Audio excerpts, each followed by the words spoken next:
Good afternoon, everybody. Good afternoon. I just got back from the dentist, and that was not fun. And I'm still really numb, so if one side is drooping, you'll know why. Or drooling. Or drooling, yeah. So we're on our way to... Nothing new. We're on our way to work with some horses in New Jersey who we work with quite frequently. In the membership, you will see video on them. One is Gus and one is Piccolo. Gus has trouble with dissociative behavior where he stares off and it's hard to get him mentally back with you, though he's doing so much better. Yeah, he doesn't. Now we don't really see that. Mm-hmm. And because it's not like I'm staring at something, it's just like I'm just staring off. And now he's like, what is that? Okay, I'm back. And yeah. So that, he's doing that all on his own. So that's huge progress. Yes. And the other thing he's not doing anymore is he was a self-mutilator. Yes. He would chew on his back, I think primarily his back legs, right? Mm-hmm. Seems like it started as an injury and then he just would never let it go. Yeah. Forever. And he's not doing that anymore. Yeah. And then Piccolo. Free time, not. He's just not doing it. Piccolo, we're working with him because he has an extreme fear of the mounting block, which is not actually a fear of the mounting block itself, but of what it represents. So we are helping him through that by teaching him positive reinforcement and also honestly backing it up. Yeah. Backing it up all the way to kind of figuring out that it could potentially have been or being overfaced with jumping. Perhaps, we think. Yeah. So now he doesn't want people to be on his back for that reason. So we're breaking that down and helping him out. Yes. And then we're going to be doing a clinic in New Hampshire. Yes. So what are we going to talk about today? Well, kind of a couple things. Really, kind of the underlying was people feeling like they have to click something. Yeah. And it can go kind of a number of directions. One, they can feel like they have to click something, so they take subpar criteria, or they don't want to take subpar criteria, so they're not finding a mutually agreeable place to get them back on track. Mm-hmm. And then sometimes people just wanting to click the no. Yeah. Which that's a kind of a different thing, but it is, we want them to have a voice, but we also need to build try. So we shouldn't be sticking there. So the first couple times we might say, okay, I hear you. But ideally, we're not necessarily clicking the no, but redirecting them to something that is super successful and super reinforcing. Yeah. So all of those are kind of, talking about what do we do when we're not really, the importance of moving forward, isn't it? Mm-hmm. Really, if you break it down, it's the importance of helping them to feel, our learners, our horses, to feel that they're successful, that we can raise criteria, and we're teaching them to have a voice, have try, and to enjoy the training process. Yeah. So, which one would you like to start with? I think we start with clicking the no. Okay. So there is, there's a lot of people who talk about wanting to click the no. Now, when the horse says no, which there is something to that, because we're ultimately trying to say, you have a voice and I'm listening and I hear you and I hear what you are saying to me with that, and I'm listening. Yeah. So you have every right to say no without any ramifications. Nothing unpleasant is going to happen, including negative punishment. Mm-hmm. Meaning, I'm not going to take my toys and go home because you said no. So what we want to do is be sure that we are recognizing and listening to it. But what we can do, as opposed to actually clicking and feeding the no, which can turn into a superstitious behavior, or a chain of events can be what they think is part of it, where they're like, yeah, then I say no, and that's what we do. And they never can. Sometimes they get stuck there. Oftentimes they can get stuck there and they don't move past it. We're then not teaching them to be problem solvers. Right. So to feel the joy of problem solving and dipping into that little bit of try is an art form. And this is where, if we're going to get them to feel, okay, this is going to take us into a different topic too. Errorless learning. That's normal. Yes. Okay. Yeah.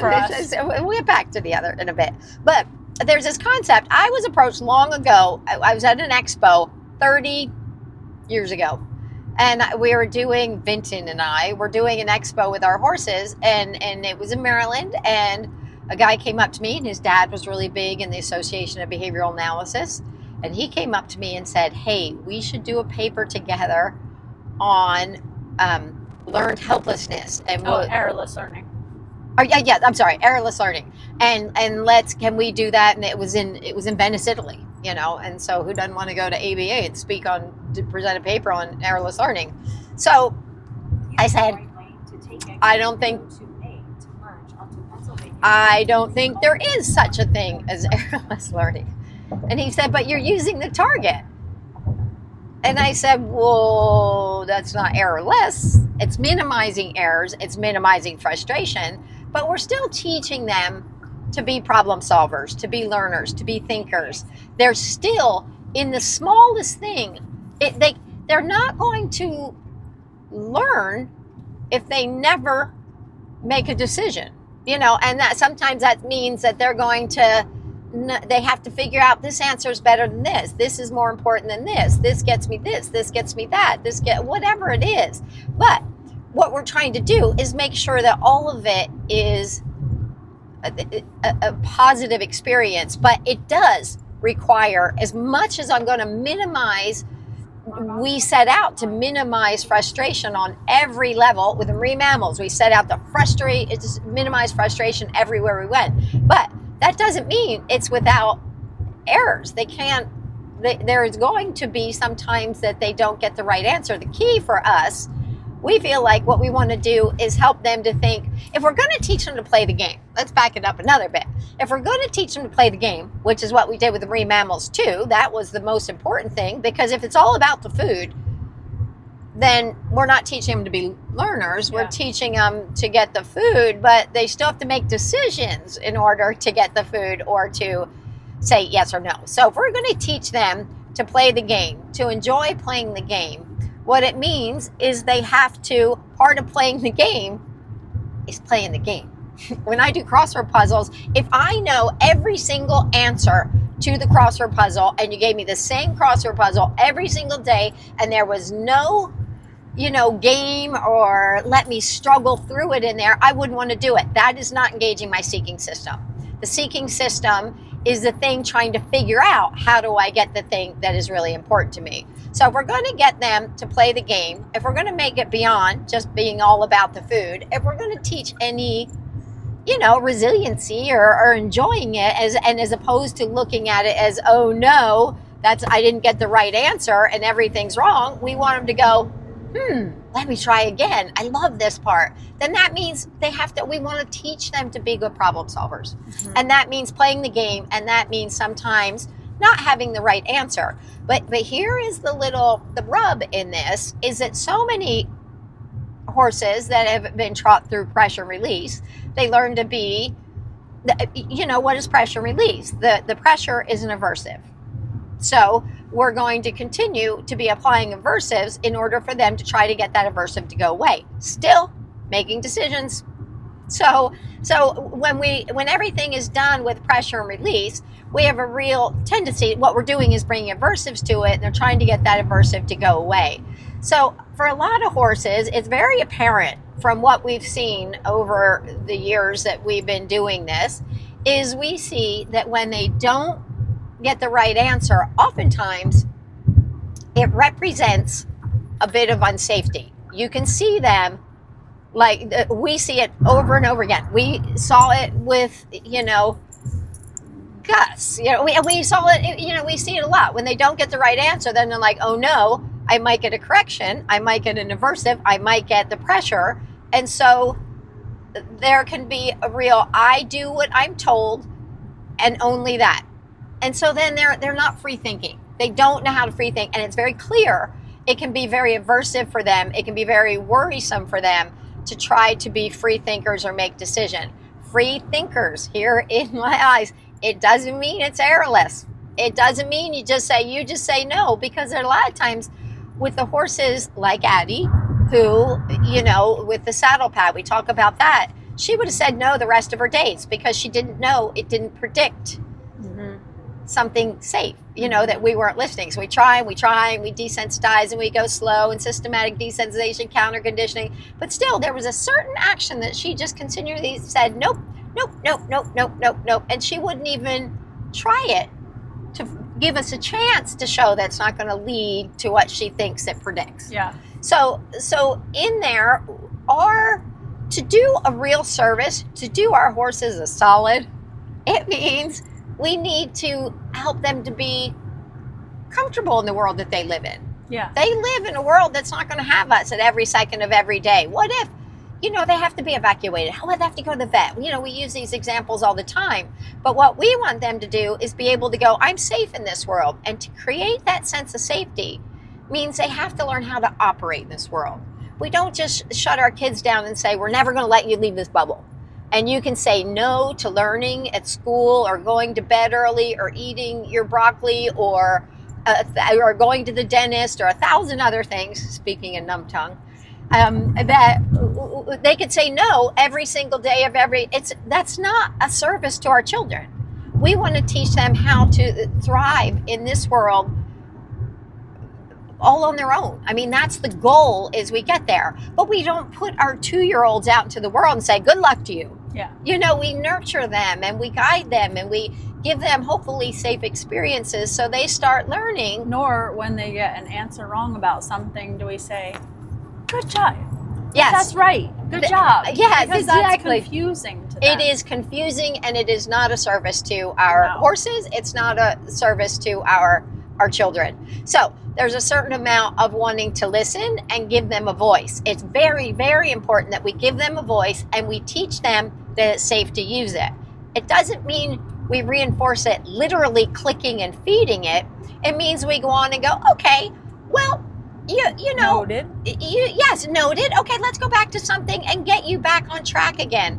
And it also means we must be very astute in recognizing the smallest try. Mm-hmm. So when you see a horse going, no, okay, and they just look in that direction, and we say, that's it, just look in that direction, that's all it takes, and I'm going to reinforce you for that. And that is not reinforcing a no, that is reinforcing the very smallest try, and in order to do that, we also need to be astute observers of what we are seeing in the training. And that is exactly it, isn't it? We're teaching them to try something, that it's safe to try something. Even that try it's it safe with your one eyeball. Yeah, exactly. You can just look back at it and go, I see it. Go, that's good enough. We'll leave it there. And then we take it away. We reinforce that. And if you can't get any try with even, their eye or their ear or any little piece, then we know we need a different game plan to help them to want to try. Yep, maybe that try was too big of a try. Mm-hmm. And sometimes it is like we go, okay, they said big fat no to that. And who knew? I didn't know that was going to be that big fat no. But we're not overfacing them. We're asking little bits. But sometimes you ask and go, oh, okay. I didn't know it was going to be quiet. But it doesn't mean we go right back to the hard thing. It means we might go on and go, okay, let's go back over here to some targeting. Let's go back to sending to the target, which you're good at and you like. Or maybe it's a stay. Or maybe it's going back inside the barn as opposed to outside of the barn. Or back out into your pad. Or whatever it is, we find a place to compromise and make it a smaller step in moving in that direction. So for that reason, I don't think there is such a thing as errorless learning. Because learning means you got to figure out, you got a puzzle to figure out. And you've got things to sort out. So, and don't you think that so much information comes to us when we do, quote unquote, have a failure. It's Yes. not a failure, but it's a learning experience. Everything we do as humans is a learning experience. Think about, dang, I got too close to that thing when I parked. Yes, or you think of somebody like, who was it? Magic Johnson, I think it was. Okay. And how Magic Johnson said, I've had more failures than successes. Oh. That he's missed more. It might have been Michael Jordan, but maybe. Yeah, who did I say? Magic Johnson. Yeah. Shaquille O'Neal. I don't know. Somebody. But anyway, but basically, some good basketball player. Giant basketball player. But but I think one of the things that is important in that is each time he missed. I think really the quote was, he's missed more shots than he's made. Right. But the point is, when he didn't make the shot, he thought, okay, what could I do differently? Yeah. He didn't feel shut down and overwhelmed and I'm leaving and it's too much and I can't. Did he have some days like that? Maybe. I mean, I think we've all had days like, we're like, forget it. It's just too hard. And we recognize that there's something else at play and it's kind of probably a passing thing. But we kind of come back around and we learn from those mistakes and we make adjustments. And we think, okay, maybe I shot too far away and I didn't step over to the right to, whatever it is. And like we say, they're never mistakes. It's just information. Yeah. I was gonna say, how many people who are the most successful people that you know of in your lifetime, they will tell you stories of failure more so than they will tell you stories of their success. At least in my limited experience. And people saying they're an overnight success. No, that's not how it works. I mean, there might be some movie star or something that just gets plucked off the street somewhere, but by and large, the rise to stardom was filled with lots of trial and error. Lots of figuring things out and adjusting our path and adjusting our path and adjusting our path. So I think it's really important that we recognize just clicking anything is a disservice to our horses. So are you going to say something else? No, we have to kind of come to a place where, well, how do we get them there? That's the point. And that's just it. That is it. We're trying to figure out what is the next thing that we can do that might, maybe it's a step back, maybe it's a step sideways, maybe it's not even taking it to a smaller degree. Maybe it's something completely different for a minute. And there's so many different scenarios that we can think of in this way. Even just from our own problem solving. Like we were just talking about trying to introduce horses together and how that can be such a huge range of different decisions that we can make. It might look like, oh, I'm just going to put these horses together. I would never do that. And I would never recommend that. We're so careful with it. But there's a lot of people who won't put their horses together because they're so afraid that because they've seen some scenario where horses didn't get along. Or somebody did it recklessly. Yes. Or they have put their, say their two horses together and they fought that first time and then they decided forever those horses can't be together. I did that actually when I was a kid. I don't know if I told you that, but I had because I was new to horses and I had a 5-year-old quarter horse. A few years later, he was by himself all that time and then maybe, 2-3 years later, I got an Arabian and I put them together and they fought like crazy. And of course I bring the horse home and I just put them together because I didn't know any better. And then, But you learned, didn't you? I learned in my mind, they should never go together. Right. So I thought, okay, they'll never be together because the one kicked the other like 10 times. And I was like, well, that can't happen. So I kept them apart and it was a long time. Like it was a year or two or something. I was a kid. I don't remember. And it was like a fifth of your life. Yeah. One day, one of them somehow they got together and I came out and they were just hanging out. And I was like, oh, great. You can go out together. Yeah. What but happened? The real truth of it is that they can figure these things out like over a stall wall. Like they can kind of figure out their dynamics, maybe not 100%, but if you give them time through a fence, through a whatever. Anyway, my point is there's problem solving ways that we can do every single thing with horses. There's always a way to find a way through. And that's the crux of positive reinforcement. That's the crux of all training. It is the crux of all training. It should be anyway. But a lot of times we're like, no, this horse is this and this horse is that. And then they get a label and then they can't get turned out and they can't do this after 5 o'clock or else they're going to melt and turn into a puddle or, and we don't have to do that. The closer we have them living their lives the way they would in nature, the better off, number one, that they're going to do. And then beyond that, I just love to take this podcast so far off base. It's not even funny.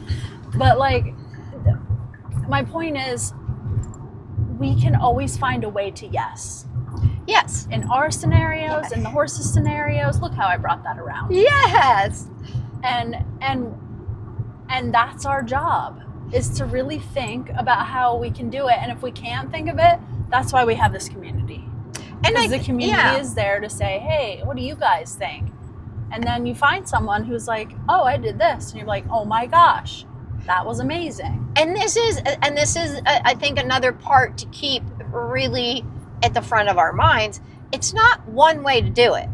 You know what I mean? Like, you may look and go, this is what I'm, that we've trained all these horses to do a particular thing. And then you get one, you're like, you're not thinking like this. Or the way you're introducing the two horses together, they may have different, you may tweak it a bit here and there. But how do you figure that out? You go little by little, you watch, you observe. Little by little, you watch, you observe. And then you start to have your own repertoire, which is so much deeper and richer, that when you're thinking, okay, we're going to introduce these horses, you're thinking, I've had success like this, I've had success like this, I've had not such great success like that. And so we pick and choose on what we observe, so it may be that one horse over a fence, they're all great over the fence, but as soon as they're together, it's a whole different ball of wax. Mm-hmm. But yet sometimes two horses that are, they're fighting over a fence. You just take the fence away. They're like, nothing to see here. Mm-hmm. So you don't know. Yeah, like, no, you already established that you were the one. So I'm going to back over here now. Yeah, or they're just like, yep, now that we can't fence fight, it's a little more intimidating. We're not going to do it.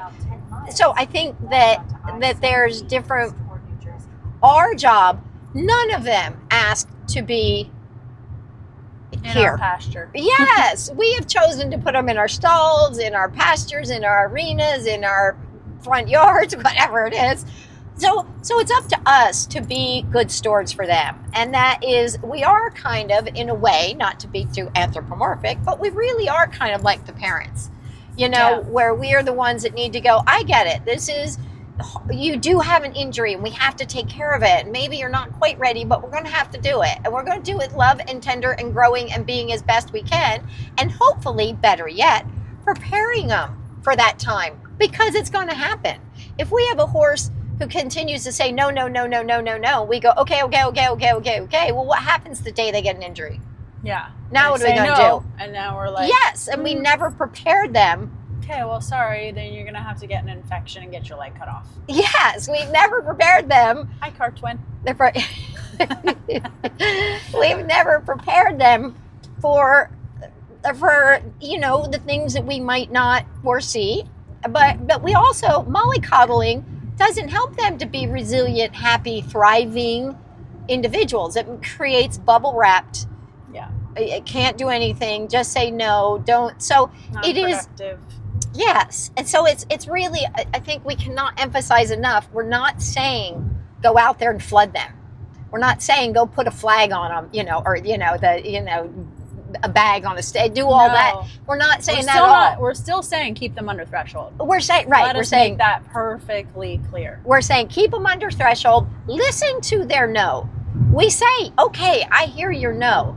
It doesn't mean we click and reinforce the no, because that becomes, I think, there we're starting to set them up for success. But we can reinforce them by not necessarily having to click and reinforce, giving them a hard, resounding yes, let's repeat that behavior over and over and over again. Yeah. But by saying, I hear you, and you're safe here. Because really, what is the bottom line? We're trying to help them to feel safe. Yeah. If they feel safe enough to say no, then we have a two-way communication going. So I think it is really important that we recognize the difference in that. and that it is. And then I guess this kind of leads us a little bit to the other sides of those subjects that we were talking about. Is sometimes people feel like, well, I have to click something. So they click not necessarily the no, but they click subpar criteria. Yeah. Because they're just trying whether it's say you're asking for a spin, but your horse sees the target there, and target was the part of the spin originally, because you send them to a target and then you fade the target out, and then they go back to the target, and you click that because they're like, oh, I tried a little bit. Yeah. Well, a lot of times we do take that at first. Yes. And under saddle might be another one. If they just go to target, I don't know what to do. We're like, oh, that's good. Well, great. That's a great option. Right. Yeah. But whatever that thing is, pretty soon we fade that out, where we are raising the criteria, and we do want them to think a little harder and try a little harder. And honestly, that makes clarity. Yes. That helps them understand, I didn't get the answer right as part of the learning process. It must be. And go ahead. If it's not there, the horses are unclear, they get frustrated, they walk away, they don't know what to expect, and then they become bored. Safe. Yes. They become bored because it's like, it doesn't matter what I do. And I think you see this in kids too. It doesn't matter what I do. I'm going to get my mom's going to do whatever I want. Yeah. And my dad's going to give me whatever I want. So I'm going to make a little trouble here and there. Honestly. Yeah. The kids do that. Or I'll just sit in my room, and there's not going to be any, we want to be challenged. Yeah. As a part of our natures as mammals. And again, it goes back to, if we're going to get them to play the game, because we can make it all about the food in that kind of sense of, again, anthropomorphic term, entitlement. Mm-hmm. So we can do that, and then we're going to get that kind of, I did it, you owe me the food, which is not as engaging as activating the seeking system and the playing the game. And then the food becomes kind of secondary, but that's a process to get there. But we risk one of two things. One, just making it unclear and having no try. And they're like, I don't even know what I'm supposed to be doing because I get clicked all over the map and it's no consistency. And that uncertainty tends to minimize relaxation. So we can just create uncertainty, or we create that really flat line, no raising criteria, nothing that is joyful, engaging, or teaching them to be problem solvers. So we keep reinforcing the same exact thing, and then we're not being able to get them better at holding for injections, or getting their medicine, or being haltered or touched, or whatever it is that your goal may be. So we don't just say, so if we get a no, if they go to the target and go, okay, I'm just going to the target because I don't know, I'm going to something. And this is why we have default position as well, because when in doubt, we'd rather them come up alongside us and go, I don't know what to do. And we can hear that and go, okay, I hear you. That's a good choice. Now that I will reinforce you for, but now it's up to us to then take that information that we just got and go, okay, what do I need to do with that new information? Whether it is slow down and go slower towards that goal, or back off of that goal for right now and get back to it later, file it. It's all of that is information. So it doesn't mean we sit there and we keep trying the same thing that didn't work over and over. Right. It is up to us to be, thoughtful about it and observant about it and making new decisions. When we're doing a session, how many times would you say that we ask the same question before changing up how we ask that question? I'd say a max of 3 times. I was going to say 2 times. Yeah.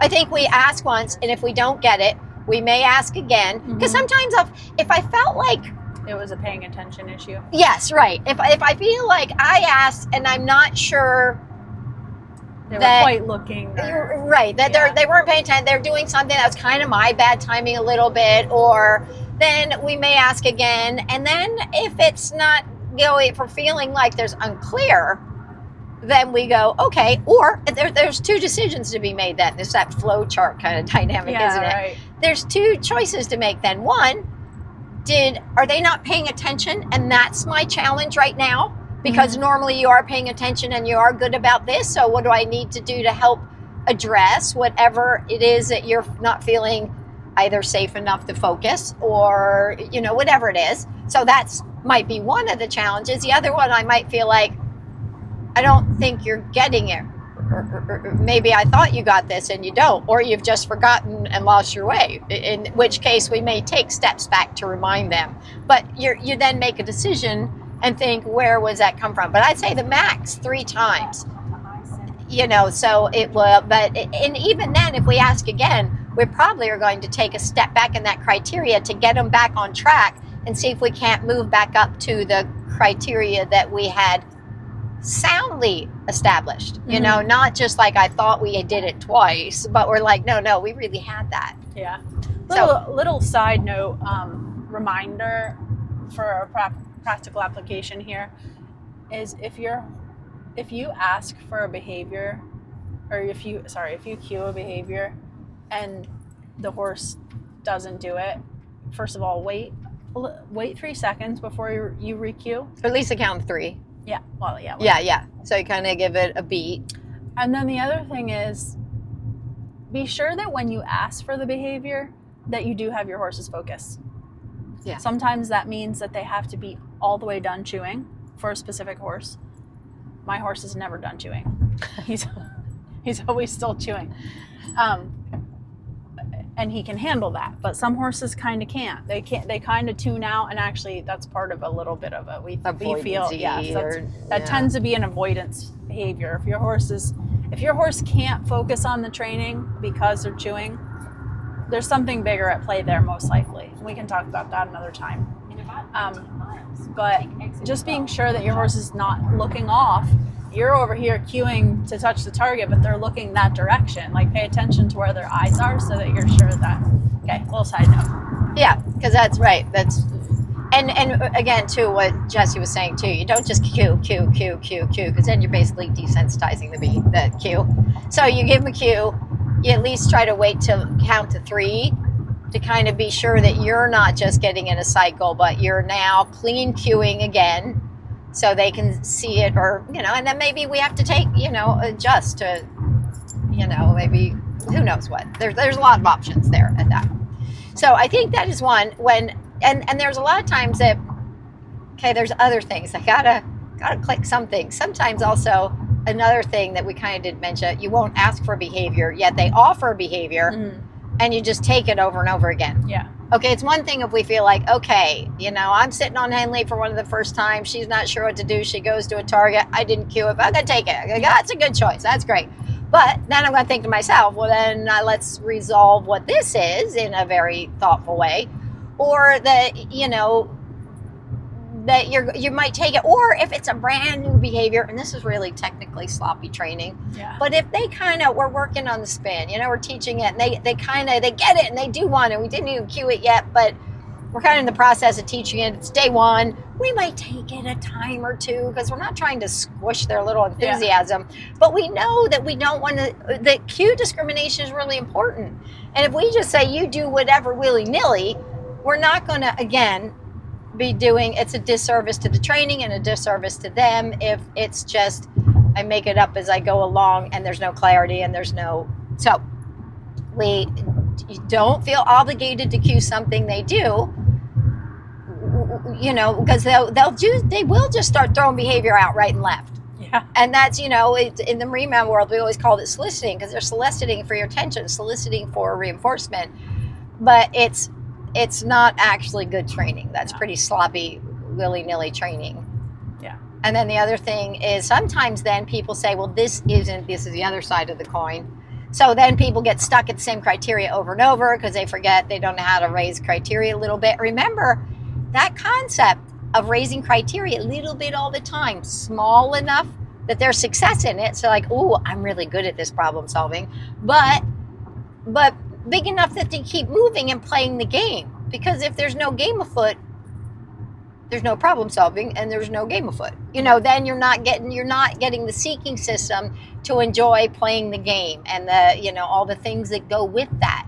And so if you've got too much, you can be like too much dopamine. You can get them like and manic, and they're not really feeling safe with that either.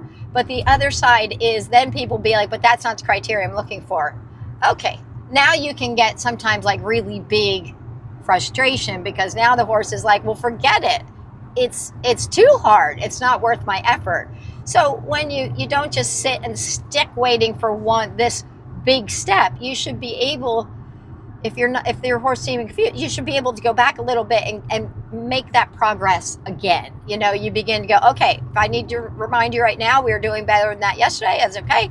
We'll go back, we'll remind you, but we should be little by little progressing forward. And keeping in mind, when they get good at that, they get good at anticipating that the criteria is going to be raising. They get good at playing the game, and they get that as basically a concept. They're like, I get it. I'm going to try a little bit harder. And it's part of the joy and the seeking system and the dopamine release and that level, even happy game playing. Yeah.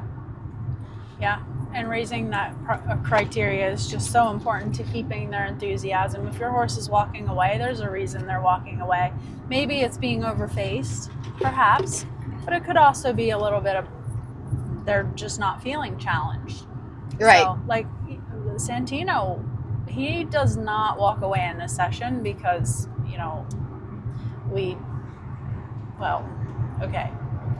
he won't walk away in a session with you and I. But we've seen him walk away from other people in a session, and he wants to be challenged. That's just it. And he doesn't care about the food. He does not. He doesn't. He walks away from the food. Yeah, he just wants to come play the interact. Game. And when I introduce something new to him, like one day I just we have, if you jump jumps, you know what a roll top is. It's just a felt covered fake grass covered jump, and I was having him just stupidly teach him to put his foot up there and then to just leave his foot there, and of course he's just rocking the thing back and forth and back and forth and tipping it over and wanting to put his other foot on it and stand on it and do all these things because he was so eager to figure out the problem solving of that puzzle and he didn't want the stillness to be a part of that game, but that was my criteria. And it wasn't a behavior that I ever planned on. It was not even a behavior. It wasn't even something that I thought that we would repeat. Yeah. Santino loves to use his feet for things. He wishes that he had fingers and thumbs, I think, because he just loves to use his feet. So anyway, I indulge him from time to time with things like that. And keep in mind, it's different than the manic, frantic. Yeah. It wasn't that at all. It's just him ooh, it's a new play thing it's to not engage wild. with. It's just he'll put his foot up there and rock it forward and back. Yeah. And just kind of he's just trying to figure out, is this the thing? Is this the thing? Did I get it? Did I get it? Yeah. So did that about cover it? I think it does. Okay. We start in one area and we go down 1,000 others. But all of these are connected. Yes, because all these things are, when people say, teach me about this, and you start this and you think, oh gosh, it just gets so much bigger than that. So all you can do is parcel it out in bits and pieces and address the individual pieces. And as we come across those things, or somebody saying something, or something we see, or something we hear, or a question that's proposed, and then we just want to answer them and our thinking and our experience on them, because that's been, I think it's really helpful, and it is the art part. It is, you can learn the science one, but it's all this application that really changes the game. And lots of people have a lot of different opinions on what it is that we were talking about today or any day. So if we listen to the podcast and we start conversations in the community, that can help us all to learn and engage and, keep going for it. Tell us your experiences with the, what we just talked about. Yeah, there you go. All right, you guys. Bye-bye. Bye.